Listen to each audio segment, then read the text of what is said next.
Hello बच्चों, कैसे हो? बढ़िया हो? तो देखो, आप सभी बड़े परेशान हो रहे थे केमिस्ट्री सिलेबस को लेकर कि सर केमिस्ट्री में क्या कट हुआ है, क्या सर 30% हमको पढ़ना है, सर जैसे पहले 30% कम होता था सर वैसे हमें इस साल भी पढ़ना है। तो बच्चों वीडियो पूरी देखना, आपके सारे डाउट्स मैं इस वीडियो में क्लियर करने वाला हूँ कि आपको इस साल कितना पढ़ना है और कितना नहीं पढ़ना है। एनसीईआरटी ने सिलेबस चेंज किया है, आप सभी को शायद पता चल चुका होगा, बहुत सारी चीज़ें हटी हैं, आप लोग ये भी जानते हो। अब केमिस्ट्री में क्या हटा है, क्यों हटा है, वो सारी चीज़ें हम इस वीडियो में पढ़ने वाले हैं, डिस्कस करने वाले हैं। बट उससे पहले मैं आप सभी को एक प्यारा सा मोटिवेशन थॉट सुनाना चाहूंगा और उम्मीद करता हूं आपको इससे जोश और जज्बा जरूर मिलेगा। हिम्मत मत खोना मेरे दोस्त, हिम्मत मत खोना मेरे दोस्त, क्योंकि अभी बहुत दूर जाना है, क्योंकि अभी बहुत दूर जाना है। जिसने कहा था तेरे बस का नहीं, जिसने कहा था तेरे बस का नहीं, उन्हें भी कुछ करके दिखाना है, उन्हें भी कुछ करके दिखाना है। तो बहुत सारे लोग आपको भी तंज देते होंगे, भाई आपको नहीं तो आपके बड़े भाई हो, बड़े बहन हो, जिन्होंने अभी तक लाइफ में कुछ सक्सेस हासिल नहीं किया, उनको ताने मिलते हैं। भाई मेरे को भी मिलते थे एक जमाने में, बट अब नहीं मिलते, अभी मैं थोड़ा सेटल हो चुका हूँ, अभी तारीफें मिलती हैं। तो हम देखो सामने वाले का मुंह कब बंद कर सकते हैं, जब हम खुद सक्सेस हो जाएंगे। और सक्सेस एक दिन में नहीं मिलती, बट एक दिन जरूर मिलती है। और वो कैसे मिलती है? मेहनत करने से। अगर आपके अंदर वो जोश और जज्बा है तो आप भी उस सक्सेस को हासिल कर लोगे भाई। तो उन सामने वाले का मुंह तभी बंद कर सकते हो जब आप सक्सेस हो जाओगे, ऐसे नहीं कर पाओगे भाई, ठीक है। तो किसी का मुंह तभी बंद किया जाता है जब हम सक्सेस बन जाते हैं। अभी आप कुछ नहीं कर रहे हो ना, आप सक्सेस हो, फेलियर हो, तो आपको हर कोई ताने देके चला जाए, अरे तो क्या कर रहा है, कुछ किया अभी तक, पढ़ लिख कर बैठा हुआ है। ये ताने आपको आगे जाके देखने को मिलेंगे, सुनने को मिलेंगे। चलिए, तो आज हम जो डिस्कस करने वाले हैं बच्चों, केमिस्ट्री सिलेबस के बारे में पढ़ेंगे भाई कि 2023-24 के लिए केमिस्ट्री में क्या क्या चेंजेज हुए हैं, ठीक है बच्चों। बट उससे पहले जो बच्चे हमारे साथ बहुत अच्छे से तैयारी करना चाहते हैं उनके लिए बच्चों बहुत बड़ी खुशखबरी है। आप सभी के लिए हम लोगों ने रैंकर बैच स्टार्ट कर दिया है, हिंदी मीडियम के लिए है। तो आपको ना तो नोट्स की जरूरत पड़ेगी, ना आपको प्रैक्टिस सेट या बुक्स लेने की जरूरत पड़ेगी, ना ही मॉडल पेपर लेने की जरूरत पड़ेगी, ना ही अनसॉल्व पेपर, सब कुछ हम प्रोवाइड करेंगे पूरे साल आप सभी के लिए। एवरीथिंग, संपूर्ण notes, practice set, model paper, important question with solution, पिछले 3 साल के पेपर और लाइव क्लासेज आपको ऐप में ही देखने को मिलेंगी। बहुत ही मिनिमम फी में, आपको 5-6 हज़ार फी पे नहीं करनी। अदर इंस्टीट्यूट में हम लोग देखते हैं वहाँ पर 5 हज़ार, 6 हज़ार, 7 हज़ार फी है। वो भी भाई इतना बच्चा नहीं अफोर्ड कर पाता है, आई नो वेरी वेल। जो हिंदी मीडियम का बच्चा है वो ज़्यादा, उसका बैकग्राउंड उतना मजबूत नहीं होता, और हमारा फी उतना नहीं है। आप एवरी मंथ बात करोगे तो शायद 30 रुपये पर सब्जेक्ट पर महीना है भाई, 30 रुपये पर मंथ प्रत्येक सब्जेक्ट के लिए, ज़्यादा तो नहीं है, जिसमें आपको इतना सारा कंटेंट मिलेगा। आप ऑफलाइन जाओगे आपको क्या मिलता है भाई? ओनली क्लासेस, ना आपके डाउट क्लियर होते, आपको यहाँ पर सब कुछ देंगे हम, ठीक है। तो ये कहाँ पर मिलेगा? केवल 1500 रुपये में है। Smart study classes pro app हमारा प्ले स्टोर पर है। अगर आपको कोई दिक्कत आती है तो आप इस नंबर पर कॉन्टैक्ट कर सकते हो, ठीक है बच्चों। तो ज़्यादा समय वेस्ट मत करो, ये 100 बच्चों के लिए फी हमने इतना कर रखा है, जैसे ही 100 बच्चे कंप्लीट हो जाएंगे फी इंक्रीज हो जाएगी। चलिए, अब बात आती है भाई सिलेबस की। तो आपको सबसे पहले क्या करना है बच्चा, आपके फोन में गूगल बाबा होंगे, गूगल बाबा में यूपीएमएसपी सर्च करना, यूपीएमएसपी पे क्लिक करोगे। चलिए मैं थोड़ा सा प्रोसेस आपको बता ही दे रहा हूँ। ये हमारी यूपीएमएसपी की वेबसाइट ऐसे करके खुल जाएगी। खुलने के बाद हमको क्या करना है, ये महत्वपूर्ण लिंक वाला दिख रहा होगा सभी को, यहाँ पर जाना पाठ्यक्रम का मासिक विभाजन, इस पर क्लिक करोगे तो आपके सामने ये चीज़ें खुल के आ जाएंगी। Class 9th, 10th, 11th, 12th, ठीक है बच्चों, सबको दिख रहा होगा, मुझे बताने की जरूरत नहीं है। अब हमें क्लास 12th की बात करनी है, और क्लास 11th में थोड़ा सा केमिस्ट्री दिखा दे रहा हूँ। जैसे अगर मैं क्लास 11th की केमिस्ट्री पर क्लिक करता हूँ, क्योंकि दोनों चीज़ें एक दूसरे से रिलेटेड हैं, मैंने क्लिक किया, अरे खुल जाए भाई, चलिए, अरे WPS बड़ा हो, चलिए कोई दिक्कत नहीं है। अब यहाँ पर आप लोग देखोगे क्या, कक्षा 11 रसायन विज्ञान, ठीक है। यहाँ पर जो 11th वाले बच्चे हैं वो क्या क्या यहाँ पर पढ़ेंगे, वो सारी चीज़ें यहाँ पर लिखी हुई हैं। रसायन विज्ञान की कुछ मूल अवधारणाएं, परमाणु की संरचना, उसके बाद चैप्टर 3 तत्वों का वर्गीकरण, चैप्टर 4 रासायनिक आबंधन, चैप्टर 5 आपका, यहाँ पर सारी चीज़ें आप लोग देख सकते हो कि केमिस्ट्री में आप लोगों को क्या क्या पढ़ना है। ये 11th वाले बच्चे कह रहे हैं सर 11th का भी थोड़ा थोड़ा बता देना, तो यहाँ पर आप 11th वालों देख लो आपको क्या क्या पढ़ना है, ठीक है। देख रहे हो ना सभी लोग, देख लो भाई क्या क्या आप लोगों को पढ़ना वो आपको यहाँ दिख रहा है। लेकिन हमको जो बात करनी है भाई वो किसकी करनी है? 11th की करनी है। हाँ करनी थी थोड़ी सी, जो कि मैंने आपको समझा दिया थोड़ा सा। चलिए अब बात करते हैं भाई केमिस्ट्री क्लास 12th की, ठीक है, जो कि हमारे को सही तरह इस पर फोकस करना है, क्योंकि हमारे बच्चे 2024 वाले जो 2024 में एग्जाम देने वाले हैं उनके लिए बड़ा सस्पेंस सा बना हुआ है कि हम लोगों को आखिर इस साल सर पढ़ना क्या है, सर हम बड़े परेशान हैं। चलिए भाई, तो देख लीजिए यहाँ पर, ध्यान से समझना सारी चीज़ों को, ठीक है बच्चों। एकदम अपना पूरा फोकस अब इधर ही लगा दीजिए, बिल्कुल भी इधर उधर मत भटकिए। चलिए, अरे खुल जा सिमसेम, चलिए खुल गई। देखो पहला चैप्टर आप सभी को पता है केमिस्ट्री में कौन सा होता है, होता था, चैप्टर 1 होता था ठोस अवस्था, जो कि इस साल आपको नहीं पढ़ना, ठीक है, ध्यान से समझना, मैं यहाँ लिखता जाऊंगा। चैप्टर 1 कौन सा होता था हमारा? ठोस अवस्था, इंग्लिश में इसको हम सॉलिड स्टेट भी कहते हैं। ये अब इस साल आपको नहीं पढ़ना, क्योंकि जो 2023-24 के लिए सिलेबस जारी हुआ है केमिस्ट्री का, उसमें आपको कहीं पर भी देखने को नहीं मिल रहा, ठीक है। सत्र 1 अप्रैल, चैप्टर 1 यहाँ पर देख सकते हो विलियन है, ठीक है। उसके बाद चैप्टर 2 कौन सा है? वैद्युत रसायन। तो यहाँ पर चैप्टर 1 ये था, चैप्टर 2 हमारा कौन सा होता था? विलियन। ओल्ड सिलेबस है, ये क्या है? ओल्ड सिलेबस है, इधर न्यू लिख दूंगा, टेंशन ना लो। चैप्टर 3 हमारा कौन सा होता था? वैद्युत रसायन, वैद्युत रसायन। चैप्टर 4 कौन सा होता था बच्चों? रासायनिक बलगतिकी, रासायनिक बलगतिकी। चैप्टर 5 पृष्ठ रसायन, पृष्ठ रसायन। चैप्टर 6 आपका, अगर आपको तत्वों का निष्कर्षण पता हो, तत्वों का निष्कर्षण, तत्वों का निष्कर्षण।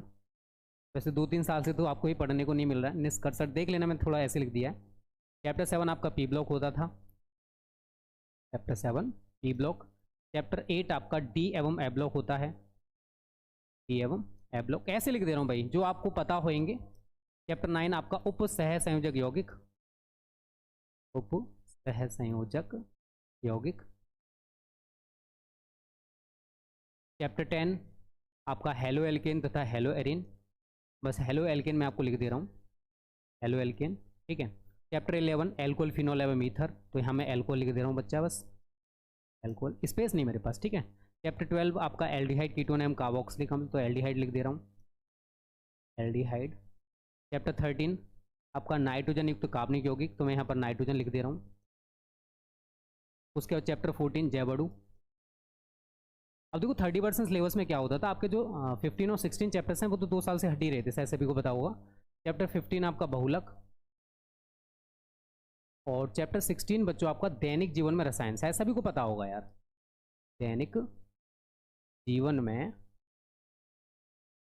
रसायन, ठीक है। ये हमारे 16 चैप्टर्स बच्चों होते थे, सभी को पता होगा, जो भी बच्चे पढ़ते आ रहे हैं या फिर पढ़ा हो, ठीक है। चैप्टर 1 ठोस अवस्था, चैप्टर 2 विलियन, चैप्टर 3 वैद्युत रसायन, चैप्टर 4 रासायनिक बलगतिकी, चैप्टर 5 पृष्ठ रसायन, तत्वों का निष्कर्षण, पी ब्लॉक, डी एवं एफ ब्लॉक, उप सह संयोजक यौगिक, हेलो एल्केन तथा हेलो एरिन, एल्कोहल फिनोल एवं ईथर, एल्डिहाइड कीटोन तथा कार्बोक्सिलिक अम्ल, नाइट्रोजन युक्त कार्बनिक यौगिक जैवड़ू, और बहुलक दैनिक जीवन में रसायन, सभी को पता होगा भाई।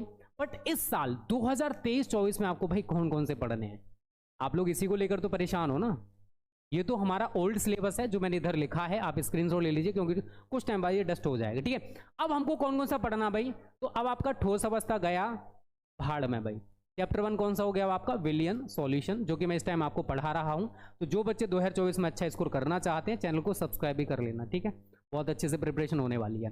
चलिए, अब चैप्टर 2 कौन सा है ये मैं नहीं कह रहा, आप इधर ही देख लीजिए। चैप्टर 2 कहाँ गया? ये रहा वैद्युत रसायन, तो यहां पर लिख दीजिए वैद्युत रसायन इलेक्ट्रोकेमिस्ट्री, ठीक है। उसके बाद चैप्टर 3 भाई किधर है? चैप्टर 3 ये रहा रासायनिक बलगतिकी, मैं यहां लिख दे रहा हूं रासायनिक बलगतिकी, ठीक है, बलगतिकी। चैप्टर 4 कौन सा भाई? चैप्टर 4 डी एवं एफ ब्लॉक के तत्व, भाई यहां से समझो क्या क्या गायब हो गए। रासायनिक बलगतिकी के बाद देख रहे हो, वहां के बाद ये गायब हो गया पृष्ठ रसायन, आपका तत्वों का निष्कर्षण ये भी गायब हो गया, पी ब्लॉक भी गायब हो गया, डायरेक्ट कहां आ गए? डी एवं एफ ब्लॉक पर। तो मैं यहां लिख दे रहा हूं डी एवं एफ ब्लॉक के तत्व, डी एवं एफ ब्लॉक के तत्व, राइट बच्चा। उसके बाद चैप्टर 5 देखिए जरा कौन सा है? चैप्टर 5 कहीं दिख रहा है किसी को? कहीं दिख रहा है भाई? चैप्टर 4 ये रहा, आई थिंक थोड़ा नीचे होएगा, मैं थोड़ा सा इसको स्क्रॉल करूँ तो भाई ये भी चला जाएगा, हम लिख लेंगे चैप्टर 5। फिर चैप्टर 6 कौन सा भाई?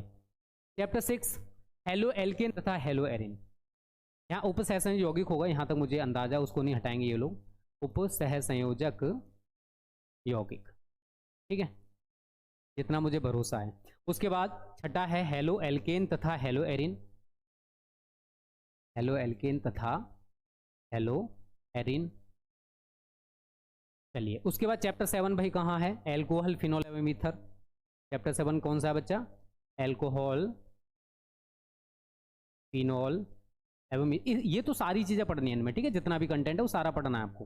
फिनॉल एवं ईथर थोड़ा सा इजी इन्होंने बना दिया केमिस्ट्री को, मुझे ऐसा लग रहा है अब, क्योंकि पी ब्लॉक बहुत ज़्यादा इंपॉर्टेंट टॉपिक माना जाता था, वो इन्होंने रिमूव कर दिया। ये भी अच्छा टॉपिक है भाई, अच्छा चैप्टर हुआ करता था। चैप्टर 8 कौन सा भाई? चैप्टर 8 देखिए, एल्डिहाइड, कीटोन एवं कार्बोक्सिलिक अम्ल, तो ये भी आपको पूरा पढ़ना है। एल्डिहाइड, कीटोन, ऑर्गेनिक से इन्होंने चैप्टर्स नहीं हटाए बिकॉज ऑर्गेनिक इज इंपॉर्टेंट, आप आगे जाके ऑर्गेनिक ही देखोगे हर जगह। एल्डिहाइड, कीटोन एवं कार्बोक्सिलिक अम्ल, कार्बोक्सिलिक अम्ल। उसके बाद चैप्टर 9 इनका एमीन है, इसमें एलिफेटिक एमीन और एरोमेटिक एमीन हम दोनों डिस्कस करते हैं, और लास्ट होगा इनका जैवडू। चैप्टर 10 यहाँ तक है, जैवडू होने वाला भाई। तो ये 10 चैप्टर्स आपको इस साल पढ़ने हैं भाई। कितने चैप्टर्स? ये 10 चैप्टर्स बच्चों आपको 2023-24 के लिए पढ़ने हैं। और इनके अलावा जिधर आप सारे टोटल 16 चैप्टर्स थे, उनमें से 6 इन्होंने इस साल रिमूव कर दिए। केमिस्ट्री में बहुत बड़ा चेंजेस हम इसको मानेंगे, बहुत बड़ा चेंजेस। इतना बड़ा चेंज शायद होता नहीं है, बट एनसीईआरटी ने इस बार कर दिया। और एनसीईआरटी आपको सभी को पता होगा, यूपी बोर्ड एनसीईआरटी बेस्ड है भाई। आप देखो अगर किसी अदर स्टेट से, तो हो सकता है आपके में भी चेंजेस हो गए हों या फिर होने वाले हों, क्योंकि एनसीईआरटी के बेस्ड पर ज़्यादातर बोर्ड चलते हैं अब, क्योंकि आगे जाके जितनी भी चीज़ें सब एनसीईआरटी से ही पूछी जाती है, तो सभी एनसीईआरटी पर शिफ्ट हो गए भाई। अपने खुद का तो ज़्यादातर हिंदी इंग्लिश चलता है अगर चलाते हैं बोर्ड्स तो, ठीक है। तो ये केवल 10 चैप्टर्स हैं बच्चों जो आपको इस साल 2023-24 में पढ़ने हैं। स्क्रीनशॉट ले सकते हो, लेना चाहते हो तो मैं आपको ये पीडीएफ भी प्रोवाइड कर दूंगा, थोड़ा सा मैं आपको स्क्रॉल करके दिखा दूं, ठीक है। चैप्टर 5 आप लोगों ने देखा, उपसहसन यौगिक वही है, और चैप्टर 10 जैवडू, ठीक है। अब आपके देखो पेपर वेपर कब होंगे तो वो भी आप लोग देख सकते हो। जैवडू को जो बचा हुआ वो आप यहाँ पर डिस्कस करोगे। प्रायोगिक परीक्षा का आयोजन और जो पढ़ाए गए चैप्टर्स हैं उनका रिवीजन आपको जनवरी में करना है।